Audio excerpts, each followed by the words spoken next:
বিদেশের মাটিতে সশস্ত্র বাহিনী দিবসের আয়োজন ঘিরে সৌদি আরবের রাজধানী রিয়াদের ডিপ্লোম্যাটিক কোয়ার্টারের কালচারাল সেন্টারে উৎসব মুখর পরিবেশের সৃষ্টি হয়। অনুষ্ঠানে যোগ দেন বিভিন্ন দেশের রাষ্ট্রদূত, ডিফেন্স অ্যাটাসে, কূটনীতিক ও সৌদি আরবের উচ্চপদস্থ সরকারি কর্মকর্তা সহ নানা শ্রেণী পেশার প্রবাসী বাংলাদেশি। অনুষ্ঠানের প্রধান অতিথি ছিলেন সৌদি প্রতিরক্ষা মন্ত্রণালয়ের মেজর জেনারেল মোহাম্মদ বিন আবদুল্লাহ আল শাহরানি।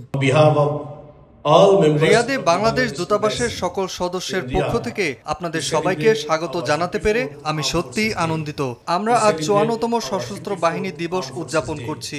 এই দিনে আমি কৃতজ্ঞতার সঙ্গে স্মরণ করি আমাদের সেই সশস্ত্র বাহিনীর সদস্যদের, যারা দেশের জন্য জীবন দিয়েছেন। সশস্ত্র বাহিনী দিবসের অনুষ্ঠানের এক পর্যায়ে রাষ্ট্রদূত ও ডিফেন্স অ্যাটাসে প্রধান অতিথিকে নিয়ে কেক কাটার পাশাপাশি সম্মাননা স্মারক প্রদান করেন।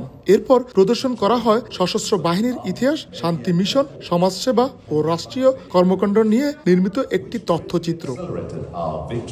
দেশের সার্বভৌমত্ব রক্ষায় নিয়োজিত বাংলাদেশের সশস্ত্র বাহিনী আজ সুগঠিত, আত্মবিশ্বাসী ও পেশাদার একটি বাহিনী, যারা বিশ্ব শান্তি রক্ষায়ও অবদান রেখে চলেছে।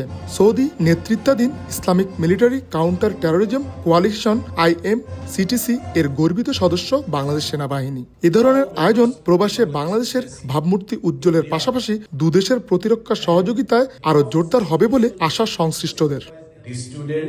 আরিফুর রহমান, সময় সংবাদ, সৌদি আরব।